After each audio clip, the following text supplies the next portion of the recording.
જય Dwarkadhish, welcome to my YouTube channel Diya cooks creation. આજે આપણે બનાવીશું એકદમ નવી રીતે અને બહુ જ ક્રિસ્પી એવા મગની ફોતરાવાળી દાળમાંથી દાળવડા અને સાથે મરચાં અને મસાલાવાળી ડુંગળી। અહીંયા મેં દાળવડા બનાવવા માટે મેં મિક્સર બાઉલ લઈ લીધું છે। તેની અંદર લગભગ 1 કપ જેટલી મગની ફોતરાવાળી દાળ એડ કરી લઈશું। હવે તેની અંદર 1 કપ જેટલું પાણી એડ કરી લઈશું અને પાણી એડ થઈ જાય ત્યારબાદ તેને આ રીતે હાથની મદદથી સ્વચ્છ રીતે ધોઈ લઈશું, જેથી દાળની અંદરનો અશુદ્ધિ પાવડર બધો દૂર થઈ જાય અને દાળ આપણી સ્વચ્છ રીતે ધોવાઈને તૈયાર થઈ જાય। આ રીતે સતત આપણે 3 થી 4 વખત ધોઈ લઈશું, જેથી કરીને દાળ આપણી સ્વચ્છ રીતે ધોવાઈને તૈયાર થઈ જશે।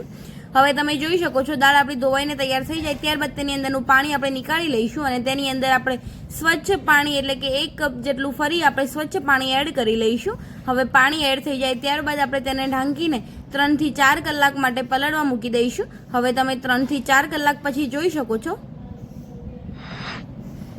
આપણી દાળ સારી એવી પલળીને તૈયાર થઈ ગઈ છે, એકદમ ફૂલીને ડબલ થઈ ગઈ છે, એટલે કે પરફેક્ટ દાળ પલળી ગઈ છે। હવે મેં આ રીતે તેને કાણાવાળા વાસણની અંદર નીતાળી લીધી છે, જેથી કરીને તેનું પાણી નીતરી જાય।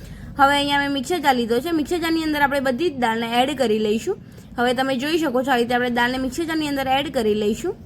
બધી જ દાળને એકસાથે એડ ન કરવી, તેને આપણે 2 વાર દળી લઈશું। હવે તેની અંદર 2 ટેબલ સ્પૂન જેટલું પાણી એડ કરી લઈશું અને તેને આપણે સારી રીતે ગ્રાઇન્ડ કરી લઈશું। તમે જોઈ શકો છો અહીંયા આપણી દાળ સારી એવી ગ્રાઇન્ડ થઈને તૈયાર થઈ ગઈ છે। આ રીતે તેનું સ્ટ્રક્ચર છે અને એકદમ દરદરું આપણે પેસ્ટ કરી લીધી છે। હવે અહીંયા મેં મિક્સર બાઉલ લીધું છે। મિક્સર બાઉલની અંદર આપણે જે દાળ ગ્રાઇન્ડ કરી રાખી છે તે દાળને એડ કરી લઈશું। તમે જોઈ શકો છો આ રીતે આપણે દાળને મિક્સર બાઉલની અંદર એડ કરી લઈશું।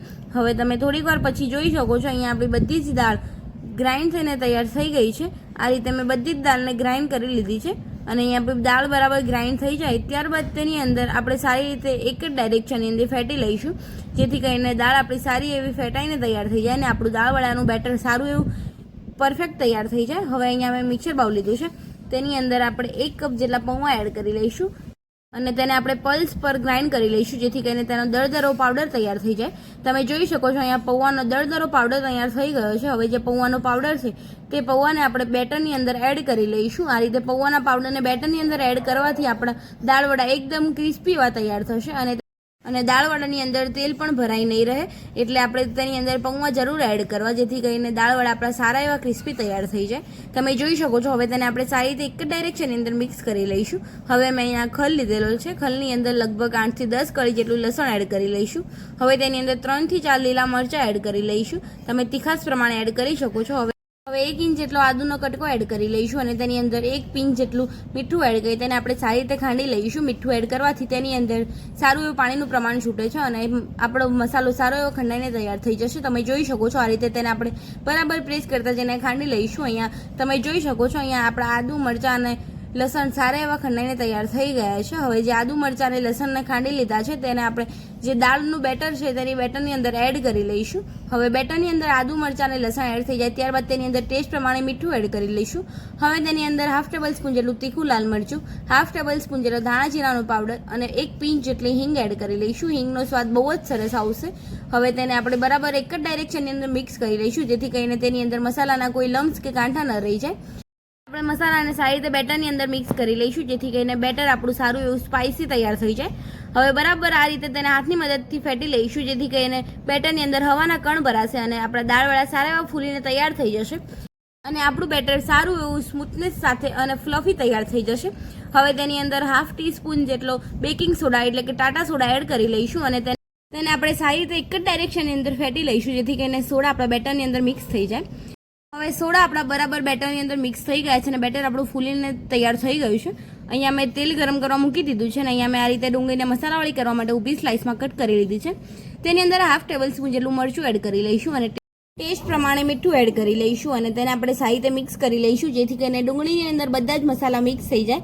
તમે જોઈ શકો છો આ રીતે મિક્સ થઈ ગયો છે આપણો મસાલો અને ડુંગળી પણ મસાલાવાળી તૈયાર થઈ ગઈ છે। હવે અહીંયા આપણું તેલ પણ ગરમ થઈ ગયું છે, તેની ઉપર આ રીતે જારો રાખી લઈશું અને 1 બાઉલ જેટલા ઝીણા સમારેલા મરચાં એડ કરી લઈશું। તમે તેને મોટી સ્લાઇસમાં પણ સમારી શકો છો, પણ આ રીતે ઝીણા સમારેલા મરચાંને દાળવડા સાથે ખાવાથી બહુ જ મજા આવે છે। હવે તેને આ રીતે આપણે ફ્રાય કરી લઈશું અને અહીંયા તમે જોઈ શકો છો 5 મિનિટમાં આપણા મરચાં સારા એવા સોફ્ટ અને ફ્રાય થઈને તૈયાર થઈ ગયા છે। મરચાંને આપણે એક પ્લેટની અંદર નીકાળી લઈશું। હવે તેની અંદર ટેસ્ટ પ્રમાણે મીઠું એડ કરી લઈશું અને તેની અંદર આપણે સારી રીતે મીઠાને મિક્સ કરી લઈશું, જેથી કરીને મરચાં આપણા મીઠાવાળા તૈયાર થઈ જાય। હવે ગરમ તેલની અંદર જે દાળવડાનું બેટર હતું તેની અંદરથી આપણે આ રીતે નાની સાઈઝના દાળવડા એડ કરી લઈશું. તમે કોઈ પણ શેપની અંદર દાળવડા એડ કરી શકો છો. તમને મોટા ફાવે તો તમે મોટા પણ કરી શકો છો. તેના અંદર કોઈ જ પ્રકારનો શેપ હોતો નથી, તે એકદમ શેપ વગરના જ હોય છે. આ રીતે તેને દાળવડાને એડ કરી લઈશું. હવે દાળવડા એડ થઈ જાય ત્યારબાદ આપણે તેને ફ્રાય થવા દઈશું. તેને આ રીતે ચમચાની મદદથી હલાવી દઈશું, જેથી કરીને તે નીચે ચોંટી ન જાય અને દાળવડા એકબીજા સાથે પણ ન ચોંટી જાય. હવે તમે 5 થી 7 મિનિટ પછી તમે જોઈ શકો છો આપણા દાળવડા સારા એવા ક્રિસ્પી તૈયાર થઈને ફ્રાય થઈ ગયા છે. હવે સેમ પ્રોસેસથી આપણે ગરમ તેલની અંદર બીજી બેટરને પણ આપણે સારી રીતે દાળવડા કરી લઈશું. તમે જોઈ શકો છો આ રીતે દાળવડાને આપણે ફ્રાય કરી લઈશું. સેમ પ્રોસેસથી નાના એવા દાળવડા આપણે પાડી લઈશું. અને અહીંયા 5 થી 7 મિનિટમાં આપણે બીજા પણ દાળવડા ફ્રાય થઈને તૈયાર થઈ ગયા છે. અહીંયા અમે બધા જ દાળવડાને ફ્રાય કરી લીધા છે. હવે દાળવડા ફ્રાય થઈ જાય ત્યારબાદ આપણે તેને સર્વિંગ પ્લેટની અંદર સૌથી પહેલાં મરચાં સર્વ કરી લઈશું. મરચાં સર્વ થઈ જાય ત્યારબાદ તેની અંદર જે મસાલાવાળી ડુંગળી હતી તે મસાલાવાળી ડુંગળીને સર્વ કરી લઈશું. હવે મસાલાવાળી ડુંગળી સર્વ થઈ જાય ત્યારબાદ જે આપણે દાળવડા બનાવે છે તે દાળવડાને એડ કરી લઈશું. એકદમ ક્રિસ્પી એવા દાળવડા તમે જોઈ શકો છો સર્વ થતી વખતે. અને અહીંયા આપણે દાળવડા પણ સારા એવા ફ્રાય થઈને તૈયાર થઈ ગયા છે, તેને એડ કરી લઈશું. અને અહીંયા આપણી સર્વિંગ પ્લેટ પણ સર્વ થઈને તૈયાર થઈ ગઈ છે. જો તમને મારી આ રેસીપી ગમી હોય તો લાઇક કરજો, શેર કરજો અને કમેન્ટ કરજો. કમેન્ટ બોક્સમાં મને જરૂર જણાવજો કેવી લાગી મારી આ રેસીપી. અને હા, મારી ચેનલ પર જો નવા હોય તો ચેનલને સબસ્ક્રાઈબ કરી દેજો અને બેલ આઇકોન જરૂર દબાવજો, જેથી કરીને મારી અવનવી રેસીપી તમને સૌથી પહેલાં જોવા મળે. જો તમે ફેસબુકમાંથી જોતા હોય તો મારા પેજને ફોલો કરી દેજો, જેથી કરીને મારી અવનવી રેસીપી તમને સૌથી પહેલાં જોવા મળે. મળીએ કોઈ નવી રેસીપી સાથે. ત્યાર સુધી બધાને જય દ્વારકાધીશ, જય શ્રી કૃષ્ણ.